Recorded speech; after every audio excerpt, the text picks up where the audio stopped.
And if I could speak to, Mr. Clement has spoken some about the case law from the 19th century and has suggested that laws like these were struck down. And with all respect to my friend, that's not correct. The cases that he is relying on are primarily dicta. The two cases he has that actually struck down laws, the three cases that he has that actually struck down laws are the Nunn decision from Georgia, which struck down a law that was banned even the keeping of pistols. The court did say in dicta that open carry was required, but the law was actually much more restrictive than that. The Andrews case that he relies on and that Heller relies on as well is actually more helpful to us because the court upheld a prohibition on the carrying of belt or pocket pistols, and it prohibited a ban on revolvers only because the court construed that ban to be so broad that it would prohibit even carrying it around your house. And in the very next sentence, the court said, but of course the legislature, if it wanted to, could regulate the carrying of that firearm publicly. And then when you turn to laws like the ones that we have here, which include some sort of self-defense exception, either ex ante or ex post, the trend in the cases is in favor of upholding their constitutionality. We've cited about 6 decisions from the 1800s and the early 1900s, including the Duke and English cases from Texas, the Isaiah case from Alabama, the Haley and Fife cases from Arkansas, and the Workman case from West Virginia, all of which upheld those laws. And Mr. Clement's answer to those decisions is that they rested on the erroneous understanding that the Second Amendment or its state equivalents protected only the right to use arms in the militia. But that is not what those cases say. They do not stop by saying that the defendants were not militiamen and so had no rights.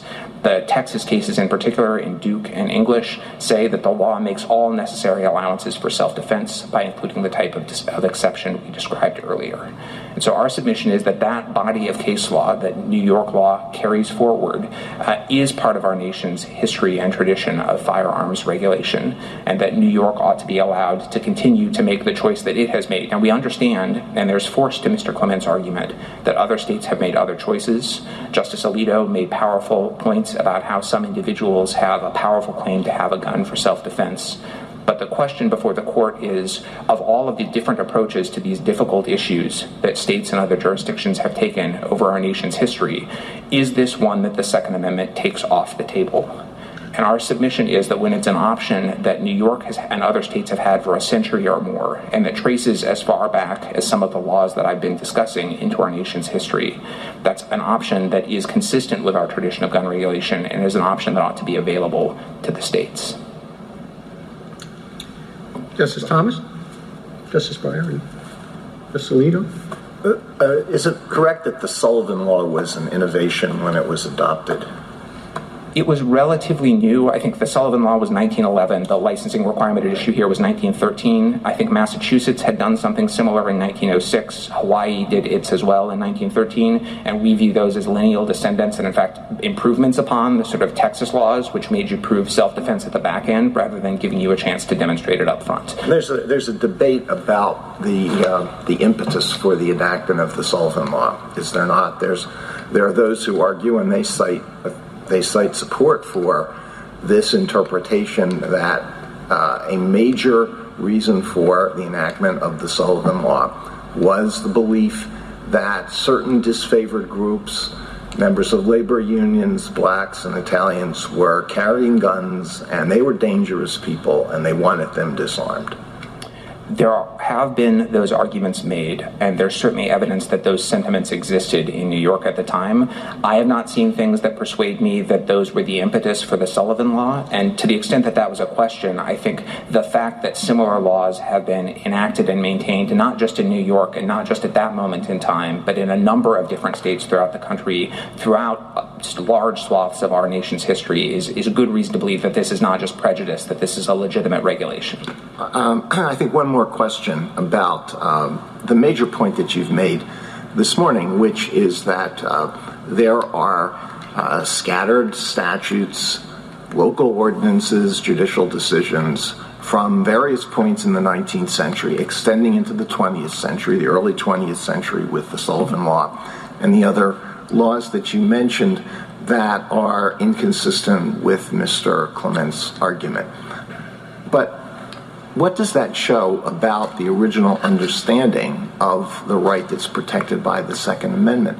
Would we be receptive to arguments like that if we were interpreting, let's say, the First Amendment or the Confrontation Clause of the Sixth Amendment, would we say, well, you can find a lot of state laws and state court decisions from the 19th century, early 20th century that are inconsistent with a claim that is made based on the original meaning of a provision of the Bill of Rights, and that shows that's what that was understood to mean at the time. Well, Justice Alito, I think Heller was receptive to those types of arguments and conducted a review of history through the 20th century, and rightly so. I think it's not unusual to look to the nation's tradition to understand the meaning of constitutional rights. I think that's especially appropriate here for a couple of reasons. One is that I think everyone agrees that the right codified in the Second Amendment is a right that is subject to some reasonable regulations, and in deciding what regulations are reasonable, we think the fact that they've been prevalent throughout our history is a good sign that they are. We think that it's especially so because of a point that this court made in McDonald, which is that throughout the nation's history, this is a right that's been recognized and codified in state constitutions as well. It's not something that people were not aware of. And so the fact that this type of regulation coexisted for so long with that understanding, we think is a particularly strong indication of its consistency. Well, Heller, and I will stop after this, Heller cited decisions going into the 19th century as confirmation of what it had already concluded based on text and history at or before the time of the adoption of the Second Amendment. It said this is what it was understood to mean at the time, and it's further evidence that this is what this right was understood to mean because it kept being reaffirmed by decisions that came after. But I find it hard to understand how later decisions and statutes, particularly when you start to get into the late 19th century and the early 20th century, can be used as a substitute for evidence about what the right was understood to mean in 1791 or 1868 if you think that's the relevant date. So you're certainly right about the way that Heller looked to decisions on its core holding of does the Second Amendment protect only a militia-focused right or an individual right. But when Heller turned to the question presented here, which is what sorts of regulations are consistent with the right that it was recognizing, I think it's fairly read to extend the analysis into the 20th century for the reason that Justice Kagan identified, that it validated as presumptively lawful felon in possession requirements, bans on the possession of firearms by the mentally ill that date to much later than the 19th century. Thank you. Justice Sotomayor? What do you do with Heller and its recognition of categories of exclusion? Mentally ill, felons, domestic violence, presumably, although it didn't mention it. Can any of those ever pass strict scrutiny on their face? I don't know. I think the lesson from Heller, though, is that you don't need to apply strict scrutiny or any other level of scrutiny because those are the types of regulations that are validated by our nation's history and tradition of gun regulations. And so we would take that lesson from Heller as exemplifying the proper mode of analysis and apply it here as well. So what do you do with the view, Mr. Clement's view, that the essence that Heller says is that you do have some sort of right outside of the home to guns for self-defense? So how do you finish what you think that right is, or how do you describe it? So we don't quarrel at all with the notion that the Second Amendment has something to say outside the home. Our submission is just that to understand how it applies outside the home, one has to look to the history and tradition of regulations. And what we've tried to argue in our brief and this morning is that there is a substantial history and tradition of the regulation of the public carrying of concealable weapons, including pistols, because of the dangers that they present. And that regulations of that type, of which New York's is one, are consistent with the right recognized in the Second Amendment. Let's go to the extreme. There's no exception for a good cause. There's no exception for no exceptions whatsoever. No rifles for hunting, no nothing. Outside the home, you can't possess any kind of ammunition-driven weapon. Yeah. Where would we be with that? I think that is a type of regulation that fortunately no state has today, and that I don't think there's any historical precedent for. I don't think you could make this sort of argument for that. So give me the limiting principle of what regulations and how far they can go that don't achieve that.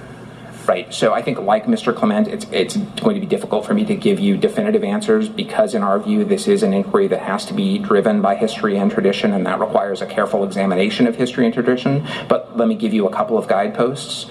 I think there is a tradition of laws like the Tennessee law that I alluded to earlier and others that prohibit the carrying of concealable weapons without any exception for self-defense or any good cause exception like the one that you have in the New York law. So we think, and Judge Bybee for the en banc Ninth Circuit concluded after an exhaustive historical analysis, that those types of regulations are consistent with the Second Amendment. But I acknowledge that that's a tougher historical case to make than the case that you can make with respect to laws like New York's that include self-defense exceptions. Thank you. Justice Kagan? Mr. Fletcher, I think I probably should have asked General Underwood this question, but I forgot, so here you are. And the United States also has law enforcement officers, even though they operate differently from sort of the cop on the beat. But I'm just wondering if there is anything that you could say, any evidence that you can share. Are there studies? Is there information about how this actually affects how getting rid of this regime in the way that Mr. Clement would want this court to do?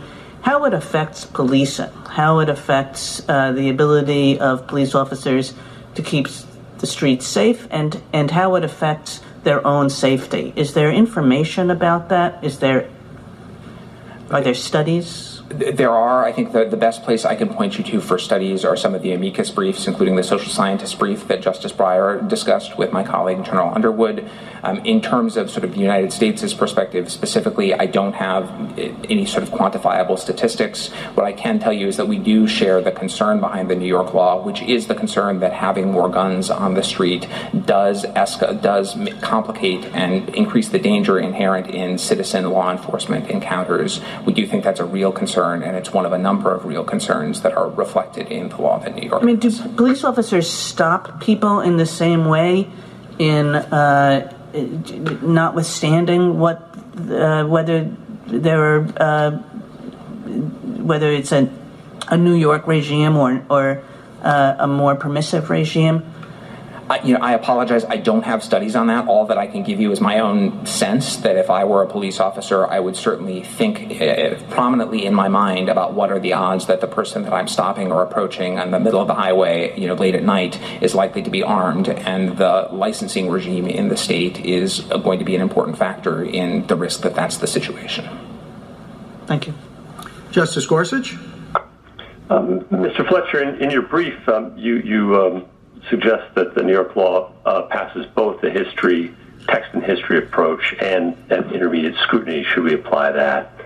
And I guess I'd like to pose the same question to you that I did to Mr. Clement, and that is, what is the appropriate test between those two or others? The lower courts seem very divided over how to approach Second Amendment questions. Some apply the text and history approach to the challenge before them.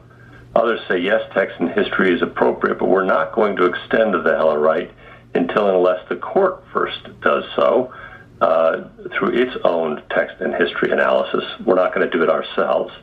Others have applied intermediate scrutiny. Others have applied what might be described as a watered-down version of intermediate scrutiny. And some have suggested strict scrutiny or some modification of it should apply. I'd just be grateful for your thoughts. I appreciate the question, Justice Gorsuch, and I think our view is that courts ought to follow what we understand to be the lesson from Heller, which is that you start with text, history, and tradition, and when those sources provide you an answer one way or the other, either that the law is valid or that it's invalid, you end there, and that's the end of the inquiry. We take that approach to be consistent with the approach described by Justice Kavanaugh in his dissent in Heller 2. I think the one place where we might differ from him a little bit is that we think there may come a point, especially as when courts confront new regulations where history gives out, where it's not possible to draw those historical analogies anymore. And at that point, our suggestion is that the way to be faithful to history and tradition is to look to the broader method that you find in that history and tradition, and the method that we find in a half dozen or so cases from the mid-1800s that we cite is to ask whether the law is a reasonable regulation. And as we explain in our brief, we think that the modern judicial method that is most faithful to that approach is a form of intermediate scrutiny. Thank you. Justice Kavanaugh? Thank you. Mr. Fletcher, appreciate your focus on history and tradition and want to explore that and get your thoughts on one thing. As you say, there is a history and tradition, and it exists to the present day, of permitting regimes. And so the issue before us will have effects, but it's a narrow legal issue of shall issue versus may issue, and it'll have substantial effects. But there is a tradition of permitting regimes. But how do we think about, do you think, kind of a separate tradition that the Chief Justice and others have referred to in our constitutional law of concern about too much discretion in exercise of authority over constitutional rights, and the too much discretion can lead to all sorts of problems, as our history shows. So you've got the tradition of permitting, but how do we think about, fold in just a general concern about too much discretion? So I appreciate that concern, and I think here's how I would think about it. First, I would say there is a substantial history of discretion in this particular area, starting out with juries in the Texas and West Virginia type regimes that I talked about now, moving into permitting officers. And I think that's inherent in any system. If you say a permit is going to be conditioned upon a showing that you have a genuine, specific need for self-defense, then someone's got to make the decision about whether or not you've made that showing. New York has decided it's best to do that by delegating the authority to local officers, local judges who are most familiar with local conditions. I do appreciate the concern about discretion, and I think if the court were to conclude that some sort of good cause, sort of self-defense-based exception is required, then the court might conclude that some more predictable or stringent or prescriptive guidelines are required, that you can't have that much discretion if the court concludes that that sort of good cause exception is actually constitutionally required. Thank you. Appreciate it. Justice Barrett? Thank you, counsel. Rebuttal, Mr. Clement? Thank you, Mr. Chief Justice. Just a few quick points in rebuttal. First of all, I want to highlight that when the government was asked for its interest behind this permitting regime, it said that if it went to a different regime, it would multiply the number of firearms in circulation. In a country with the Second Amendment as a fundamental right, simply having more firearms cannot be a problem and can't be a government interest just to put a cap on the number of firearms. And that just underscores how completely non-tailored this law is. It might be well-tailored to keeping the number of handguns down, but it's not well-tailored to identifying people who pose a particular risk or anything else, because it deprives a typical New Yorker of their right to carry for self-defense. Second point I want to make is just about population density. There's been a lot of discussion about that, but it's very much a double-edged sword, because when there's a population density, that's an awful lot of people who all have Second Amendment rights. And so you can't just simply say we're not going to have Second Amendment rights in the areas where there's dense population. And I would say here, experience does tell you a lot. By my count, 7 of the 10 largest cities in America measured by population are in shall-issue jurisdictions. And I've mentioned them, cities like Phoenix, Chicago, Houston. These are large cities where it hasn't been a problem. If you want to look at the empirical evidence, and I know, Justice Breyer, you asked about this, please also look at the English brief on the top side, because it's a very rigorous statistical analysis that shows that as a matter of actually doing statistics right, there's no difference here. And what the only difference you really see is that people who have a handgun for self-defense end up with a better outcome. They're not shot. They're not made victims. But the English brief, I think, is really worth taking a look at. I want to say a quick word just about permitting. There may be limiting permitting in other contexts, like parade permitting, but I'm not aware of any context whatsoever where, in order to get a permit, you have to show that you have a particularly good need to exercise your constitutional right. And I think that is the absolute central defect with New York's regime here. I want to say a quick word about the history that my friend from the Solicitor General's office emphasized. It's telling that his first example is Tennessee. If you look at the Heller decision, Tennessee is a problematic state in terms of its history. The court that Tennessee Supreme Court first came out with the IMET decision, which the majority opinion in Heller criticized. It then came out with the Simpson decision and the Andrews decision, both of which protected Second Amendment rights, and the majority opinion in Heller praised those decisions at the same time that it criticized AMET. So to the extent there was an 1821 statute, I would put it in the same box as the AMET decision. Texas, which is their next example, and their only other 19th century example, if I heard my friend correctly, is even more problematic to rely on because Texas had a specific constitutional amendment that was similar to the English Bill of Rights but different from the Second Amendment that allowed the legislature to put specific restrictions on the right. So relying on 1871 Texas is highly problematic from a historical perspective, and that just leaves them with 20th century examples, which we concede, but by that point, the collective rights view of the Second Amendment was everywhere.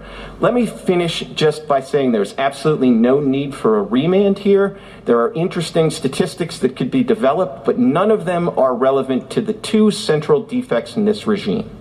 First, that in order to exercise a constitutional right that New York is willing to concede extends outside the home, you have to show that you have an atypical need to exercise the right that distinguishes you from the general community. That describes a privilege. It does not describe a constitutional right. That is a sufficient basis to invalidate the law, but then there's the discretion. And the discretion here has real-world costs. If you want to look at it, look at the amicus brief in our support by the Bronx public defenders and other public defenders. The cost of this kind of discretion is that people are charged with violent crimes, even though they have no prior record, just because they're trying to exercise their constitutional right to self-defense. And if you want to know how this impacts policing, one of the way essentially making everybody in New York City a presumptive person who is unlawfully carrying is that leads to stopping and frisking everybody. The framers, I think, had a different vision of the Fourth Amendment and the Second Amendment, and that is that individuals get to make their decision about whether or not they want to carry a firearm outside the home for self-defense. In 43 states, people are able to do that. It doesn't mean everybody ends up carrying, and it doesn't mean that those 43 states have any more problems with violent crimes or anything else than the 6 or 7 jurisdictions that don't honor the text, the history of the Second Amendment, and Heller. Thank you, Your Honors. Thank you, counsel. The case is submitted.